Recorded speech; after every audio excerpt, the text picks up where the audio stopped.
Hello, everyone, and welcome to Paths to the Future, an Indigenous STEAM event. My name is Sarah Dawn Pledge. My pronouns are she and her. I am of mixed Indigenous and settler descent. I would like to begin by gratefully acknowledging that Science World is located in traditional unceded Musqueam, Squamish, and Tsleil-Waututh village site of Sanok. We will start today with a quick introduction from our amazing group of mentors and a hosted discussion. We will then open up for a Q&A session where you can ask more detailed questions. We would also like to thank our presenting partners, BC Hydro, for their generous support of this event. Now, it's time to meet our mentors. Let's start by going around and doing a brief introduction before we jump in to the questions. Mentors, can we get each of you to let us know your name, job title, and part of your job that you love the most?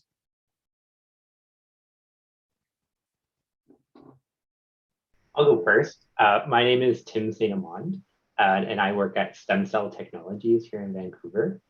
Currently, I'm one of the senior associates and lab managers in our education and product and scientific support department. Previous to this, I worked at a lab bench for 10 years in stem cell research. And currently I support all of our training programs where we train not only our internal staff, but our clients interested in how to grow and work with stem cells. So the favorite part of my job is that I never do the same thing twice, nor do I have the same experience twice. So I'm always learning something new. So that's what really engages me at Stem Cell here. Thank you, Tim. Hi there, my name is Logan Aird, and I'm a PLT, power line technician with BC Hydro. There's lots of things to love about my job, but I'd say what I love about it most is that I'm working in a team environment outdoors. So it really reminds me of sports. So it is a technical and challenging job, but there's also a lot of fun aspects to it. And that's what keeps me coming into work, is working with great people and being outdoors and really having like a positive team atmosphere. Thanks, Logan. I'll go next. Hello, my name is Emily Mckee. I currently live on the unceded and traditional territories of the Lekwungen people in Victoria, BC. I grew up on Vancouver Island. I'm of blended Indigenous and settler ancestry. And I currently work as the systems administrator and compliance officer, so all things IT and security, for RaceRox 3D, a tech company in Victoria. I also have a Bachelor of Engineering from the University of Victoria, specializing in biomedical engineering. I think one of my favorite parts about my job is similar to Tim in that there's no 2 days that are the same. And it's such a quick, fast-paced industry that there's something new to learn all the time. And I find that really engaging. And yeah, I think that's my favorite part of my job. Thank you, Emily. I'll go. My name is Kennedy. My pronouns are she, her, and I am of mixed Indigenous and settler descent. I'm Métis on my mother's side and a descendant of Irish and English settlers on my father's side. And I'm currently on the unceded and stolen territories of the Lekwungen peoples as well. And I am a civil engineering student at the University of Victoria. And I guess the favorite part of my job as a student is that I'm always learning. And I feel like right now there's so many doors that are open to me and so many different ways that I could take my career. And I feel like there's so many ways that I can help people right now, and I don't have to settle into just one thing. Wonderful. Thank you, Kennedy. I can jump in next. My name is Robin Greblinus, and I am calling in as a guest from the unceded territories and traditional lands of the Okanagan and Silks Nations. I am the manager of Indigenous education at First Nations Tech Council. And we deliver education across the province and about to be on a national level. I should also say that I am Métis and Lithuanian. And just honored to be here. Favorite part of my job, there's so many, but at the center of that is our students. So I have been on this amazing journey in my lifetime of being in Indigenous education and just watching the journey of the students and the impact that the different educational journeys have on our students and the excitement that happens. Just quickly, a story comes to mind of a drone student that recently graduated with us, and he arrived in the classroom on the first day and told us an emotional story. And, you know, he'd been on a journey from residential school as a child to in our classroom as a young senior and pursuing a drones career to go out to make impact in his community. And those are the things that I love. That's a wonderful story, Robin. Thank you for sharing it. Thank you. And thank you all for introducing yourselves and sharing a little bit about who you are. I'd like to ask you some questions, if you don't mind, and feel free to jump in if you have an answer right away, or, you know, leave space if you're not ready. That's cool too. I want to know how you got started in your careers.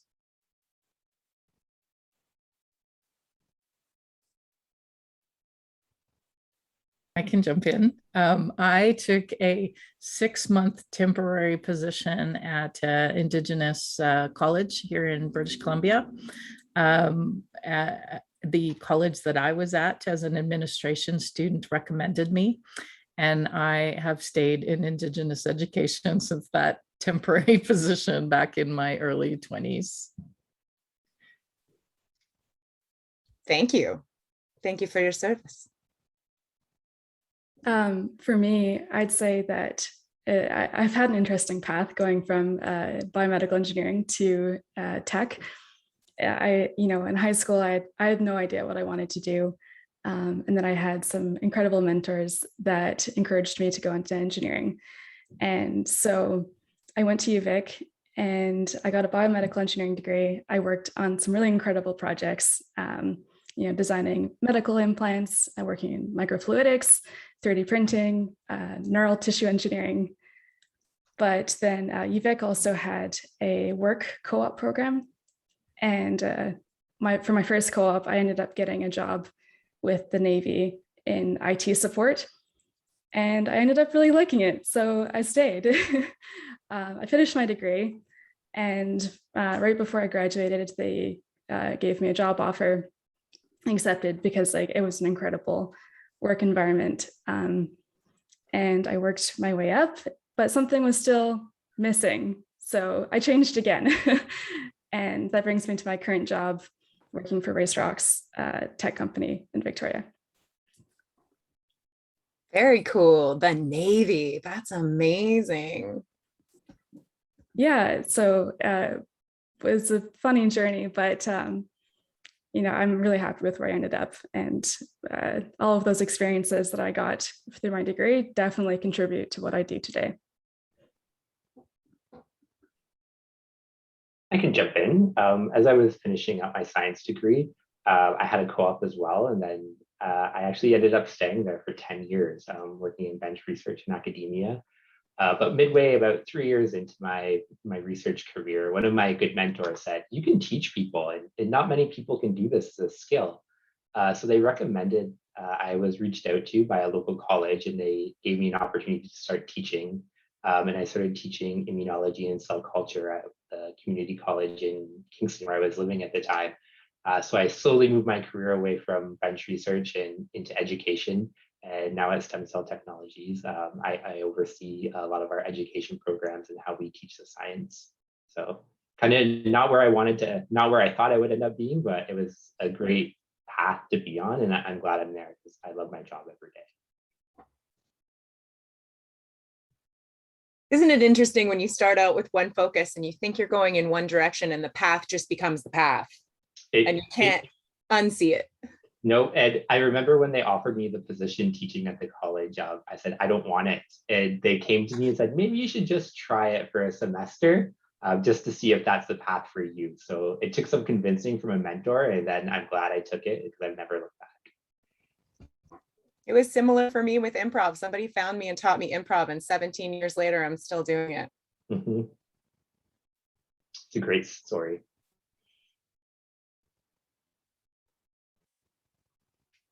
Yeah, I can go next. It's very similar. I myself started out as an electrician, and I did my first year in grade 12, and I was really set on that. I'd wanted to be an electrician since grade 8 sort of thing. And I did pursue that for a bit. I worked as an electrician for a year or two in my apprenticeship, and I was trying to get on with BC Hydro as an electrician, as an apprentice electrician, and I couldn't. So one of my mentors said, hey, you should try out this trades trainee role, which is the pre-apprenticeship for the power line technician. And long story short, I ended up going that route, and it's been the best decision ever. I'm extremely happy with where I ended up, and I don't look back on it ever. Nice. I'll go. I started out at UVic 5 years ago now, and I was in the physics program because in grade 12, I was not sure what I wanted to do, and I was good at physics. So I was like, well, I'll just try that. And then I was in my third year, and I was taking some like environmental physics classes, and I ended up doing a co-op where I researched atmospheric physics, and I thought this is really cool, but I want something more applied. And so then I was looking into environmental engineering programs, and then that's kind of a subset of civil engineering. And so I decided I really liked UVic and I wanted to stay there, so I just switched into the civil engineering program at UVic. And since I've gotten there, I've realized that maybe I don't want to do environmental engineering, but I do really like the rest of the civil engineering program. I'm not really sure what I want to do, but I was very happy that I ended up switching into it. I joke about that a lot, that a lot of people don't know what they want to be when they grow up, even when they're grown up, and how it's an evolving thing and you learn as you go. And sometimes new things present themselves that support where you were at. Yeah, exactly. Okay, well, I want to ask you all, we got everyone, right? Yes. I want to ask you all, because we touched on this a little bit in your introductions, but what is your favorite part of your job or your industry?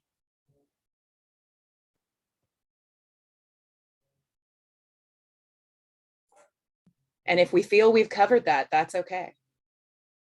I can go. Like I said, I like new challenges every day.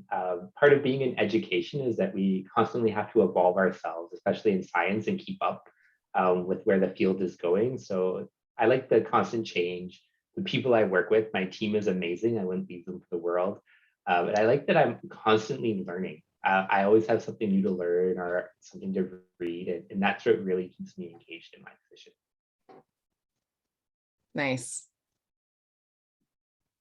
I can follow Tim on that. So I am in tech education, and it evolves as quickly as science at a very rapid rate, and we have to stay on top of that. But the best part is just all the ways we get to explore education. I mentioned drones, and developing a course that prepares drone operators to go out and have careers that impact their communities is by far one of my favorite parts of the job.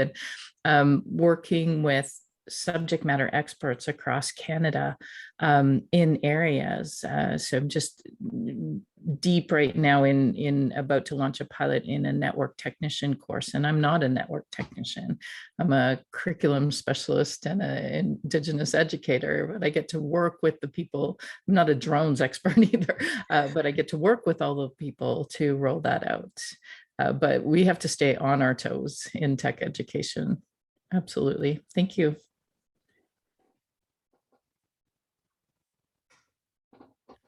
I talked about what I like as a student, but what I like about civil engineering as an industry is that it kind of encompasses everything, like the smallest thing to the biggest thing, like just turning on your tap in the morning is somebody had to design the connections that would get you that water and the treatment plant that makes sure that that water is clean and drinkable, to the biggest things like the bridges that connect cities or the tallest skyscraper you can think of. Everything is civil engineering in some aspect. And I really love that there's just so many different opportunities that one degree can take you towards, and that kind of connects everybody. I love that. Sometimes I'll look at something like a road or a building and be like, that's people. People thought of that and made it real. And that's incredible. Exactly. And I mean, roads and sidewalks and concrete and asphalt all sound so boring, but there's so much behind it and there's so much thought that gets put into it. And when you're learning about it, I actually find it a lot more interesting than you would originally think. That's really helpful, because often when you're going into something like that, you think it's going to be dry, but it Yeah. isn't always. Yeah, not always. Sometimes. In my job in IT and security, I mentioned that, you know, there's new problems that come up all the time. And I love the problem solving aspect, like the different puzzles you have to work through basically. And with security, I like when I say things move quickly, it's crazy. I attend like webinars all the time just to stay on top of like current, you know, hacking trends, and just to like continuously learn, because you have to, it keeps you on your toes. But also in the bigger picture, like with my company, we make really cool products that are like the forefront of like digital, like e-learning training courses. Some courses we do like in VR, like virtual reality and augmented reality. And while I provide support to this team, it's really cool to, you know, witness that new technology development. I find it really exciting. Very cool. Yeah. And I imagine like information comes out so quickly, you have to stay on top of it to do your job well, right? Definitely. Okay, well, so this brings me to if you were freshly starting your job, if you were beginning from the very beginning, what's one thing you wish someone had have told you with your now hindsight?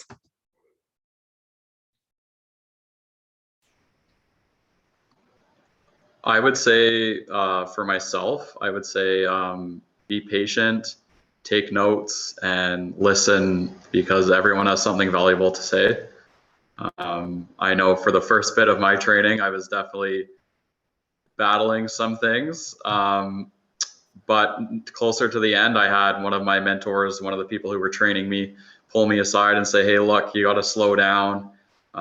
This review is a little harsh, but you need it. And honestly, it was like a turning point in my learning career. I mean, I'm always going to be learning, but when I was an apprentice, it was a huge transitional moment for me. That's awesome. Well-placed words from mentors always make a difference too, hey? Totally. I could just build on that. I'd say one of the most important things is find a good mentor. They will identify themselves early, and you will know because you will be drawn to them. And I know who mine are at my job, and every opportunity I get to pick their brain or to learn from them is what I do on a normal basis. The other thing that I want to say is don't be afraid to fail. In science, I fail all the time. And when I worked at the bench, 95% of my experiments failed.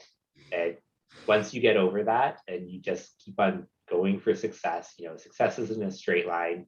Some people jump up and down and you go back, but I was reminded this morning as I was going over these questions that the one experiment that I failed most in my career took me 10 months to make work.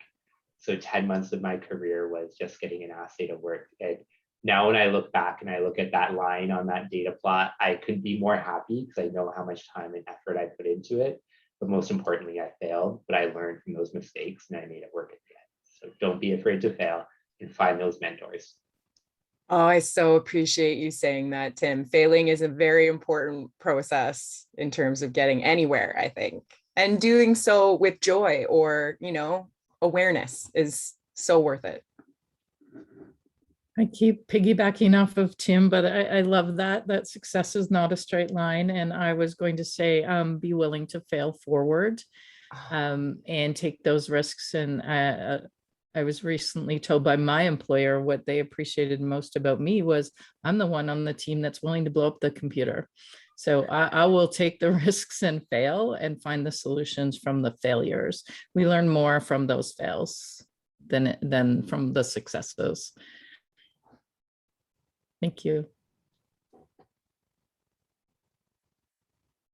I guess I have like two different answers. Before I started my journey at university, like when I was still in high school, I wish someone had said, you know, that you are capable and that you have choice and that you have the whole world in front of you. Curiosity and a desire to learn will take you further than you will know. In that you're needed. The world needs people with new ideas and new perspectives and different backgrounds. And before, you know, when I graduated university and before I started my job, it was terrifying going out into that world. And you know, you don't need to know everything right now. And it's okay to not know everything because as soon as you start, you're gonna figure it out pretty quickly. And not only that, but it can be a good thing to not know everything all the time, because that means that you're learning and you're figuring it out and you're growing as a person. So, and it's a powerful place to be. And on failure too, to not be afraid of it, because you know those moments will probably come, but you will grow stronger and become a better person because of it. So true. You learn new things about yourself as you move through stuff like that. Maybe things you weren't aware of or didn't know about you. What is something about your industry that surprised you when you first started?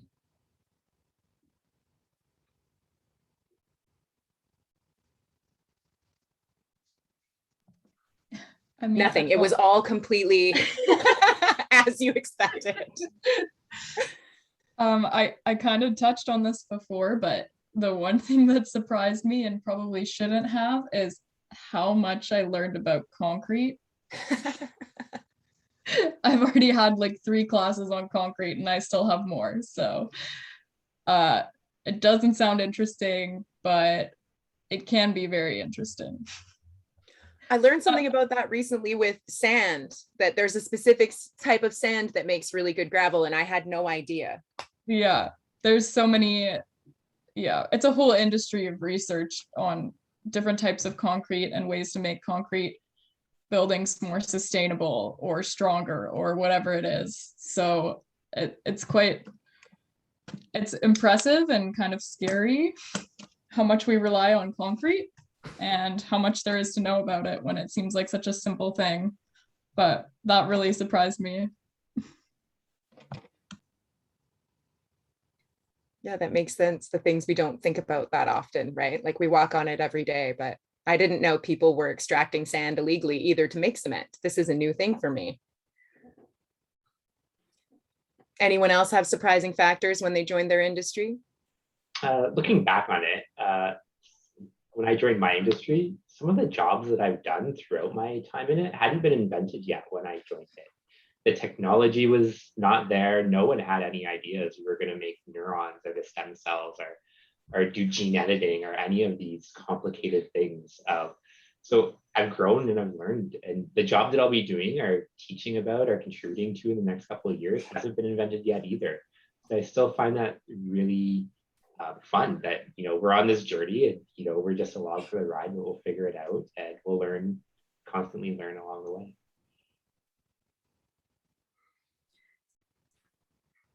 One cool thing about tech that I started to figure out more and more as I went through my career is that it's so portable.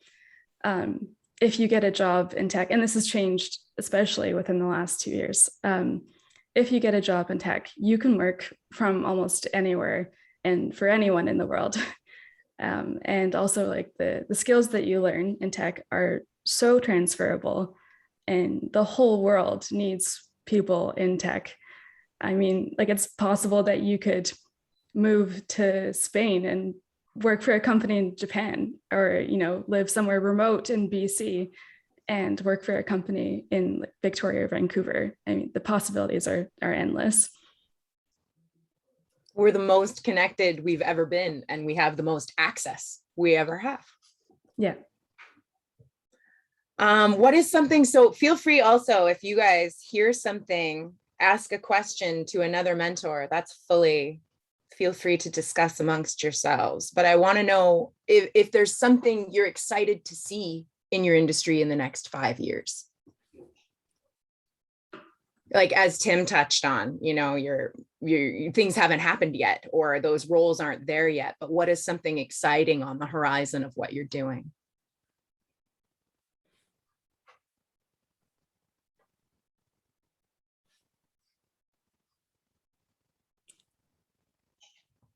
For me, it's digital first education, and we're aware of, online education, and, we've been launched in the last year and a half much quicker into it. But digital first education to me is creating the best face-to-face learning experience that we can in a digital realm online, so that we can learn from anywhere. And have that experience.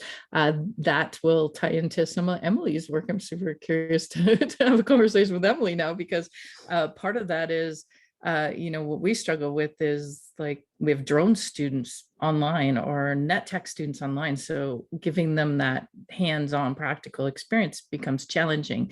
And so AR, VR with augmented and virtual reality is key to where we need to go with our education. So you can put on the glasses and fix a computer and be in the lab, or fly that drone without having to worry about airspace. So that's something I'm very excited about. And now, Robin, I'm going to piggyback on your answer.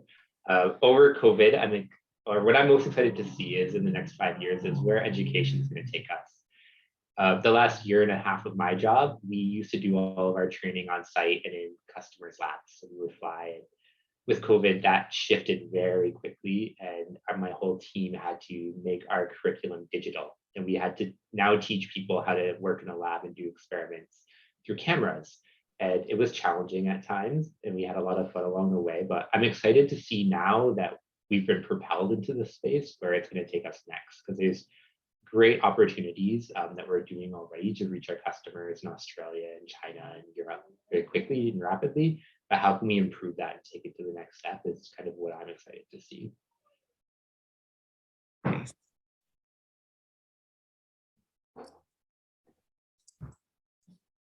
I feel like we gained a lot of tools over the last year for those specific things: how to connect, how to learn, how to stay connected, how to, when we couldn't be in person. What would you say is one of the biggest challenges you might be facing in your industry right now?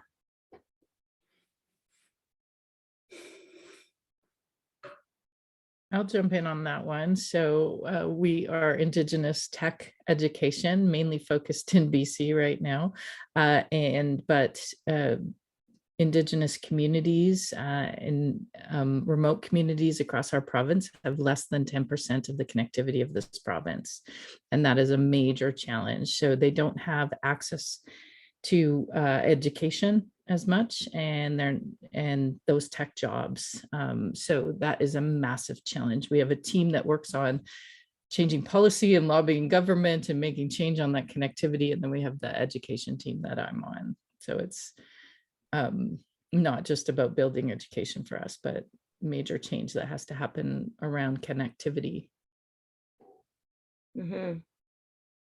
It's an important factor.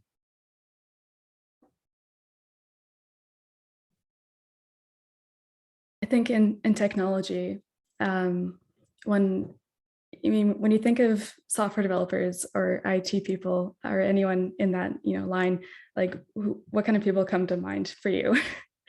I think that diversity in tech is one thing that we really, really need. The more people with different backgrounds and experiences and culture, the better the industry will become. And it's definitely improving. When my mentor went through the engineering program at UVic, she was one of the only 2 females in her graduating class. And I mean, when I went through it, it was definitely a lot better. And I think the biomedical program at UVic now, it's almost 50-50. But yeah, more diversity, I think is definitely needed. That's super true. Everyone brings something different with their lens, where they come from, their experiences, what they've seen, what they want to contribute. And that's so valuable.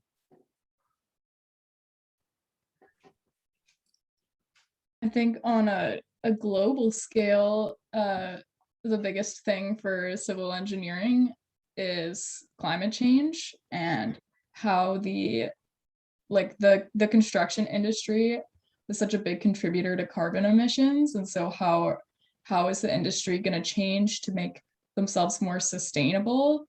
I would say is like one of the biggest challenges that civil engineering as a whole is facing. But specifically in BC, I think one of the bigger challenges is working with the Indigenous communities whose land we've been building on all this time. How are we going to work towards like reconciliation, or how are we going to work towards some kind of agreement in where things are being built without any permission, things like the Trans Mountain Pipeline or like the Site C Dam, where there wasn't really a proper consultation process. Those are huge issues in the civil engineering industry that aren't really being tackled that well currently. So I think those are 2 huge things. I mean, climate change is applicable everywhere, and really everywhere in Canada, there's issues surrounding Indigenous communities. So It's incredibly true. There's a lot happening. The Fairy Creek blockade camps just got destroyed as well. Oh yeah. Yeah, it's just like, I mean, that's why I think, to kind of piggyback on what Emily was saying, like the construction industry and civil engineering industry are very much Eurocentric and male-oriented industries. And I think being a diverse voice there is going to make a huge impact in the future. I hope. I hope so too.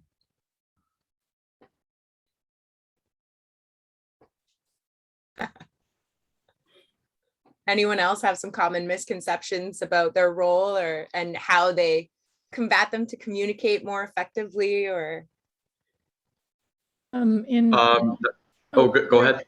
Sorry, Logan. In the world of tech education or education as a whole, I mean, we face the academia versus micro credentialing. And by that, I mean, those short, focused education. And so, I mean, I'm from the world of academia and that higher level of education, but there are so many great what are known now as micro credentials, where you take a 5-week course or a 3-week course and you get a career at the end of that. We have students going into a 5-week training. They'll come out as network technicians across the province at the other end. We have students who just came out of 3 weeks of drones who have jobs in their nations, in the film industry, agriculture, you know, environmental, you name it, and they're working already. So hard for me to say because I grew in that world, but that is a misconception that, and it's changing. And certainly Tim spoke about how COVID response has changed how we've had to approach education and the big lift that we have there.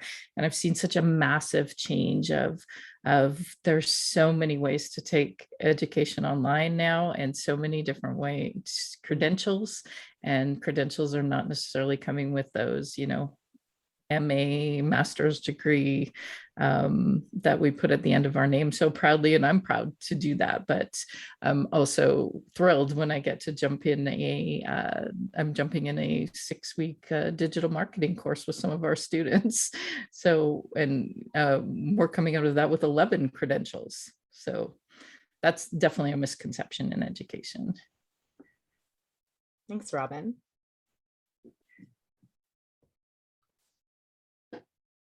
Yeah, I'll step in. I think one of the biggest misconceptions about my job is pretty safety related. People just go, oh, those are telephone lines, but some are high voltage power lines, some are secondary, some are tel. And when in doubt, obviously, always call the police. They can come, they can, you know, if you see down lines, they can come and guard it until we get to site. But it is interesting because some of the public doesn't want to go anywhere near power lines, like they won't even look at them. And then there's other people and they'll cut a tree right beside a power line, it'll come crashing down on it. And yeah, it's just a little bit mind blowing. But I would say the biggest misconception is when people think power lines, like high voltage power lines, are just tel. That would be a pretty big mistake to make if you went near it, right? Yes, big time. What would you say is one of the best resources for people to dive deeper into what you all do? Is there access to something like something, this is a really good thing to look into if you want to get into my field?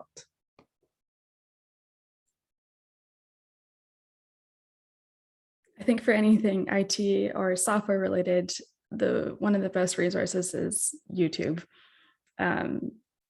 Like there are so many good YouTubers out there for like all things tech related. And honestly, like I use YouTube all the time. Like even in my job, like when I need help solving a problem, it's a really powerful resource. Yeah, it's something we have so much access to now that when I was younger, I had no access to anything like that. I went to the library and did research, but now it's all at our fingertips. I think it's well, really applicable to any industry, but is to get passionate about something and dive into that. And Emily spoke about YouTube, you know, use the internet, Google or whatever search engine you want to use, and dive into something, get really hungry and watch the YouTube videos. You can follow anything on TikTok now, right? Nice little short videos. You can just learn so much. So just getting hungry and using the apps and the technology available to us. And there's nothing we can't know.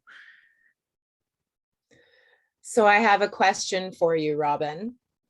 What are some of the industries your students have gone on to work in? Great question. Web development and coding, front end and back end. So lots of webmasters, GIS, GPS mapping, so mapping experts, digital marketing, entrepreneurs. So they might take an area of tech that they're interested in and they become the employer, and the self-employed versus the employee. I've spoke a lot about drones. It's probably my favorite program that we have. So those are a few examples of where our students are succeeding in tech. Amazing. And I'd love to know if there are any hobbies or skills outside of your careers that you have found have helped you in your jobs. when I started out in improv, I was an actor, and improv actually changed how I was able to perform in any given room over time. So I'm just wondering if something that you do on the side or something you just love has actually helped contribute to your job. So I'll jump in. I have a bike. I love riding my bike. On days when my job is very stressful and I have a lot of things to think about, the best thing I can do is revert back to my bike. And I've solved a lot of problems from the lab or education or teaching while on my bike. So, that's become a great outlet for me, and it's something I love to do on the side as well. So I've kind of merged them together. But everyone at my work knows, if it's 4 o'clock and I need to think about something, I'm definitely out for a ride, but it really helps me. Get the wind in your hair and flowing through your brain too. Yep, you can think about it and you can figure it out pretty quick. Or if I'm in a meeting, I'm like, oh, I'll think about that tomorrow morning on my bike ride. I'll get back to you. And everyone just accepts it. Amazing. That's so important, Tim. I was going to say bike also. So just that we work now in these boxes online, in this little area of our office. You can see my office is chaos beyond this what you can see right here. We aren't taking care of ourselves ergonomically in our bodies and doing those health checks and getting outside and getting some fresh air and getting away from the screen and technology, whatever that means for your work, and definitely solves problems. I actually won't turn my bike around until I've settled down. So that's my role, is you just clear your head and something comes to you. Movement is key. I think for me, like with my job, like one of the things that helped me was like finding, like incorporating play and, with like, for example, like I love playing video games, and one of the games I love is Minecraft. And, within Minecraft, you can actually like learn programming. So finding something that you enjoy doing that can encourage creativity, learning in a fun way. There's so many like projects that you can like learn on YouTube too. So yeah, I think that there's lots of different ways. Very valuable. I have a question for Kennedy. What would be your ideal role / industry after graduation? That's a good question. Pretty relevant, because I've been asking myself that a lot lately as I get closer to graduation. Right. I'm still like not even 100% sure. I think the biggest thing for me is going to be trying out some more things. I've done 2 co-ops in civil engineering, and so I have had just a little bit of experience, but I want to try some more stuff. And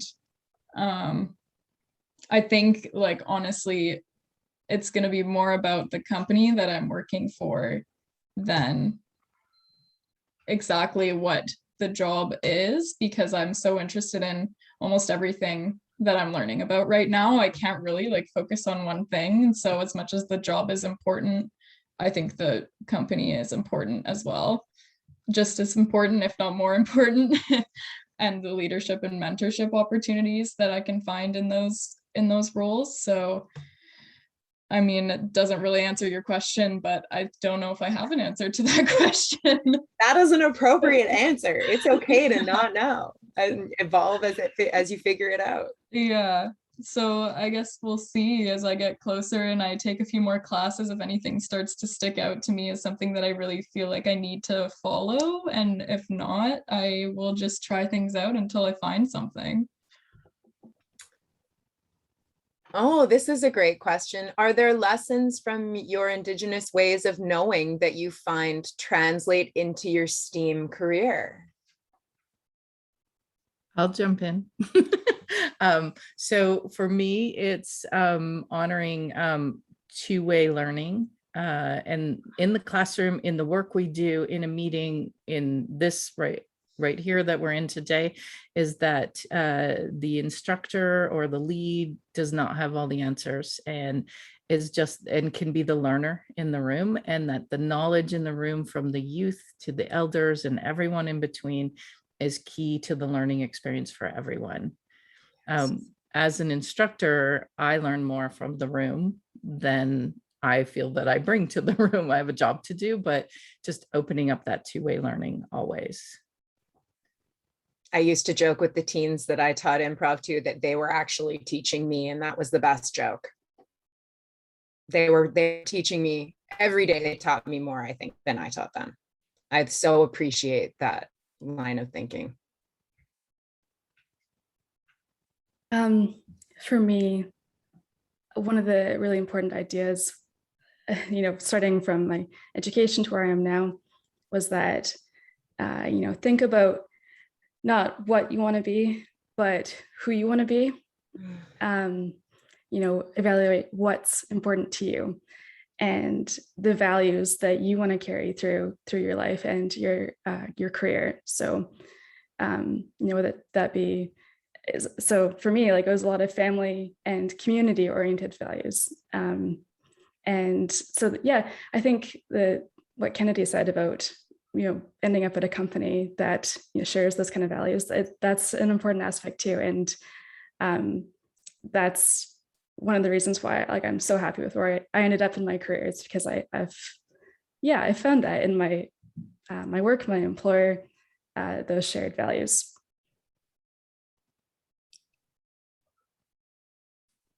Yeah, I'll step in. For myself, listening was always such an important part, being around my grandmother, and also being a hands-on learner. So those go hand in hand with a trade or really any experience. If you're a good listener, then you're going to be a good learner, right? And I would say another big aspect is respecting the environment. In the line trade, we're always working outdoors, through different areas, nations. So just being respectful of the environment and acknowledging different cultures, which depending on which part of the province you're working in.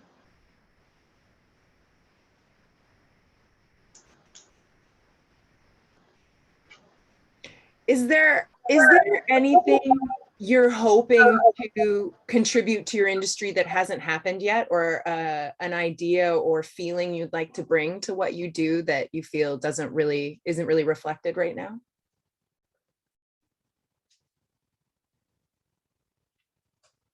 I know I'm asking you all these deep questions and then making you respond immediately, and it's so difficult. I get it.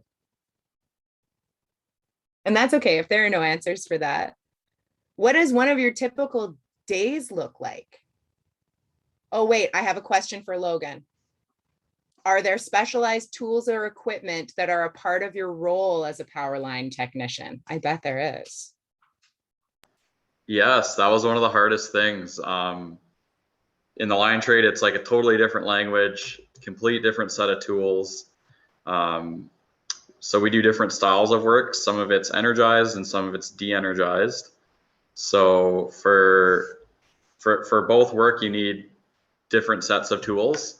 But energized work was probably the hardest thing to wrap my head around. It's because we're a hot stick utility, which it means it's about the length of a hockey stick or longer. So you could have a 6-foot stick or even a 10-foot, 12-foot stick, depending on what voltage you're working on. And it's like an extension of your hands. There'll be a little tool at the end. So whether that's for putting a knife on, a blade, a meter, we have lav line hammers, that sort of thing. So those are all specialty equipment. I did actually take a picture. I did take some photos of some of the equipment just so people could kind of see what we use. And yeah, so there's hot sticks, rubber gloves. Our bucket trucks are considered special equipment. Basically, everything is completely different from when I was an electrician to being in the line side. It's just I had to relearn all the lingo, all the tools. Was it worth it? Oh yeah, it was definitely worth it. It's super cool, and I mean, working around energized wire is obviously dangerous, but there's a bit of an adrenaline thrill to it as well. You know, you have all that potential and all that power right beside you, and you're also keeping the lights on, so we can change a full pole and keep your power on. Like maybe it would only affect the exact house that the pole is right out front of on a small transformer, but we don't shut the circuit down to change the poles. So yeah, it's amazing. I love it. Very cool. Does anybody want to talk about what maybe a typical day looks like for them in their job or industry or area?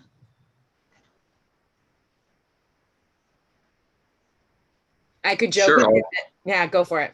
Yeah. So typically for myself on the North Shore here, we come into work and we kind of figure out who's in that day, because sometimes there's call outs in the middle of the night. So if someone hits a power pole at 2 a.m, then some of the guys get called out. So you come in and figure out who's in and what jobs are on the board. And then we go through the trucks, we load up material, and then we head to site. So that's one exciting thing. We're never on the same site for longer than a day or two, because obviously the poles are all across BC. But ourselves on the North Shore, we're just covering the North Shore. So after we load up our material, we go to site and we complete the work. And then usually we head back to the shop to clean up the trucks. Very cool. Yeah, and then kind of an extension of that as well. So even if you're done your regular Monday to Friday 8 to 4, there's always other call outs, whether it's power issues or someone hits a pole or vandalism. Sometimes people drill into transformers. Yeah, just wild stuff. But it's always busy. It's always busy. I believe you. Yeah. Why would someone drill into a power box? I couldn't tell you why. It they drilled feels into quite a few. counterintuitive. Yeah. Yes. I mean, we do have some crazy vandalism. Drilling into transformers, theft is a big one. People trying to cut down poles. They'll cut down the poles and take the copper, or the transformers, or they'll take the lines that are copper. Wow. Yeah. It's wild. Huge hazard to the public. Do you get danger pay? For working over 100 feet, but I don't do that in distribution. But not for combating vandals. No. My days are much less structured than Logan's and much less exciting, I think. So I arrive at work and I check in on an app called Slack, a communication app, because we're all virtual to each other. And then I go into monday.com, which is a project management app. And then I probably open Microsoft Office, Google Suite, Dropbox, all these different technologies and apps. And my day's all set up the way it should be. And then I just hold on to my hat and the day goes wherever it's going to go, because we're absolutely student centered. So whatever the students need takes precedent, and whatever the instructors need. So we might have someone whose connectivity isn't working, and we have someone right now that power surges are blowing up the computer, and or a new student, their equipment didn't arrive properly. We're just troubleshooting all the time to make sure that students are in the classroom in the best possible way through technology. Well, I want to say it looks like we're almost out of time. And I just wanted to say thank you for joining us today. And thanks to our wonderful mentors for sharing their time and experiences with us.